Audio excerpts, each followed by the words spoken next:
Shake it off, shake it off. Yeah, shake it off. That's what she wants you to really do with the next bit of information. She'll want you to shake it right off of your brain to never remember it again.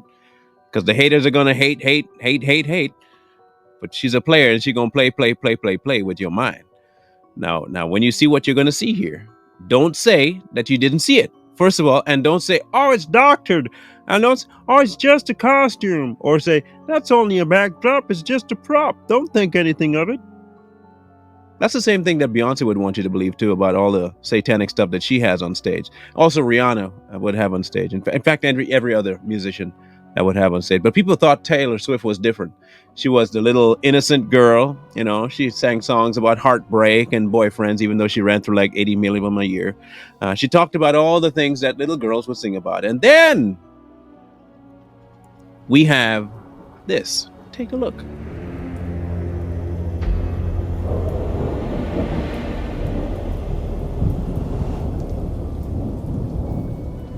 Now, did you see what I see? Did you notice the demonic costume? Did you notice the horns? Did you notice any of that? Okay. How have we described indoctrination on this channel before? And I think you know where I'm going to be going with this if you've watched for a while. But for those who have not watched for a while, I'm going to channel my inner Corey and talk to you about the frog. There was this frog one time, and he saw a vestibule with water, and he decided, man, that water looked good. And he went and climbed into the water, and it was nice. That water felt, whoo, he said, I could be here for a while. Then along came somebody and put a little lily pad in the water. And he thought, they taking care of me. I'm going to stay here for a while. And then the person left and came back a little bit, later, and he noticed that they messed with something just underneath the pot. And he said, it went from a little bit room temperature. Oh, this is feeling, the water's warm, man. I'm definitely not coming out of here now. An hour later, the man comes back again, does the same thing, and lo and behold, the water gets a little bit warmer. And he's like, we in a sauna? Man, my boy's going to miss this. I'm going to tell him as soon as I get out, I'm going to tell him, but I'm going to stay here a little bit longer. Man comes back again, cranks the heat up a little bit more. Now the frog's starting to be like, it's a little bit too warm, but he might just be trying to help me relax more, so I'm just going to endure it. Man comes back for the final time, cranks it all the way up.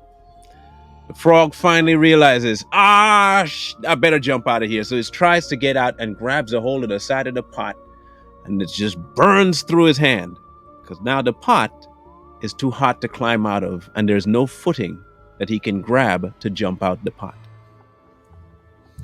This is how Taylor Swift got a hold of the next generation of women that were not listening to people like Beyonce.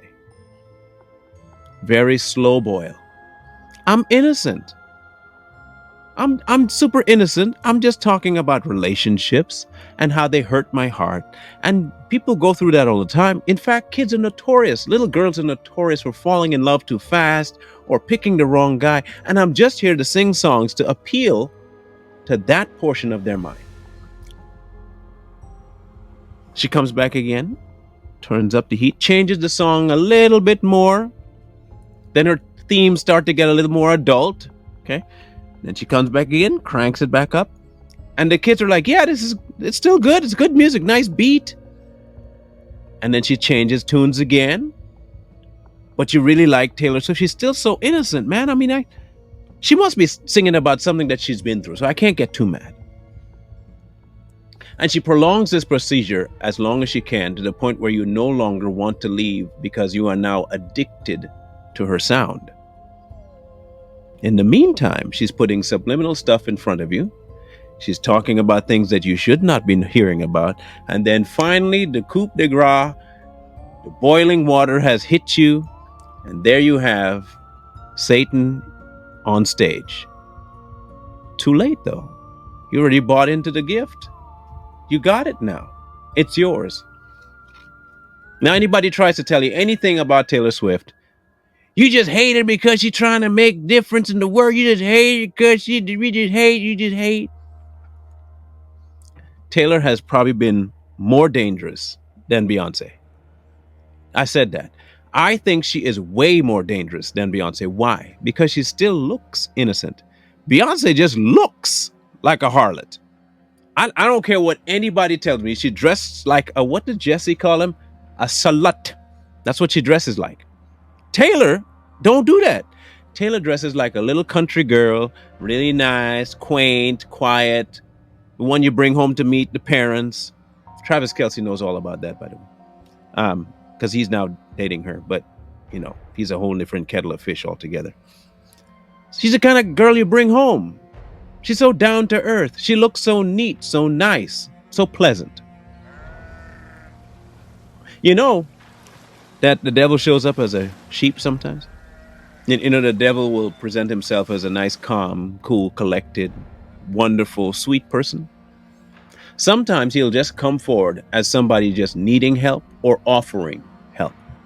And sometimes he'll show up as a sweet, innocent, non-combative little girl in the form of Taylor Swift. While she's already sold herself to the devil and is portraying him on stage and singing all about him, but that's inconsequential. You don't have to worry about all that. It's only little girls being harmed by it. Not everybody listens to Beyonce, okay? So what is telling a girl, listen carefully, this is why I think she's more dangerous than Beyonce. Beyonce comes out and talks about wiggling, and taking the, sex and all that stuff, and that you can curb real quick. You can actually shut that down a lot easy because it's talking about something that you can blatantly show them that will destroy you. Okay? Taylor tells them that relationship and breakups are fine. So now you have a girl that's not linking sex necessarily, but it's just relationship. So they get into a relationship, get out of the relationship.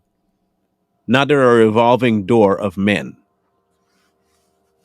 They're becoming older, and now hormones take over. You're still a revolving door of men. Slow frog. Remember, slow frog. You're a revolving door of men, as per Taylor Swift says. And haters are going to hate you for having a revolving door of men, but they don't understand that you are just picky. So next phase, not just a boyfriend anymore. Now you revolve them in and out, and you give them a little piece of you. It may not be full-on sex. It might just be something else, a precursor. And then from the precursor, they're still rotating because having multiple boyfriends or trading them out because you're not satisfied is normal. Then it moves to sex. And before too long, you're on the same bandwagon as Beyonce, but you don't look at yourself that way because you're just breaking up and getting back with a boyfriend and breaking up. And you're going through heartache too. And the heartache causes you to reach out to other people. It's now normal. You see why I say it's more dangerous? Because now you're linking the heart issue with the physical issue and completely destroying the human being. Now that little girl has no concept of what true love actually is. And when a man does come around, hear me out, an actual man comes around and says, no, I don't want any physical activity until we're married. She's going to say, nah, we're done. If you don't want to give it up and you don't see me as attractive, what, do you not love me? No, I do love you. That's why I don't want to do that. You are now becoming part of the rotating door, young man, because she's been told that that is okay. And then she's been indoctrinated and shown that it's okay to have sex willy-nilly. It's fun because that's also part of the rotating door. Whereas Beyonce could tell you about the single ladies, all the single ladies and all that stuff for the adults, and the kids may listen, Taylor Swift directly went after the younger generation. Purposefully, because she was once one of them. She's one of the most dangerous women in music today for the young female mind. And in turn, they have produced more toxic females. And in turn, produced more damaged young men. You see why I say she's more dangerous than Beyonce. She's way more devious than any other massive female R&B rap artist. Cardi B couldn't hold a candle to what she's doing. Why? Because she's reaching the innocence. Cardi B is appealing to the already depraved. They've been gone a long time. Taylor is heralding the ones that they could never reach. The ones that are goody two shoes, the ones that go to church every Sunday, the ones that help mom with the chores, those, because she's an innocent girl. And she looks the part. She sells it really well. But she also sells the other part too. And that's the part that most parents don't see. Because most parents don't analyze a song. If you listen to most of her songs, they have a very happy, upbeat, kind of, jovial and light-hearted sound to it. That's intentional. If I can echo something to your inner child, and call out to that, you will be less likely to look at me as a devious person, even though I'm being the Pied Piper at that moment. I'm fiddling away and playing my music for you to come follow me. And where I'm taking you is to your grave. She's dangerous. But she's a cute dangerous. So, most parents think it's not that bad. Please, if any of you out there, parents included, kids included, listen to this lady. You have to, and I mean this with all sincerity, you have to cut it off. Because if you don't cut it off, before too long, you're going to be raising damaged children, and there'll be no return for them within reason. They'll be so damaged, they will be going down a road, and the only turnaround point there'll be is when something detrimental happens to them. Some venereal disease, they end up having an abortion, they get SA'd, they hook up with a man who just wants to beat them, or they come back to you on death's door with only a few weeks left to live. And you might think this is extreme, but you know what? The frog didn't think he was in trouble either. The frog just thought he was just having a nice sauna. Before too long, your hands are burnt off, and you're sitting on the plate of some Asian restaurant waiting for some soy sauce. It's up to you how you want to end it. I say you end it before the water gets too warm. Do not end up like that frog. Because once that happens, you can't come back.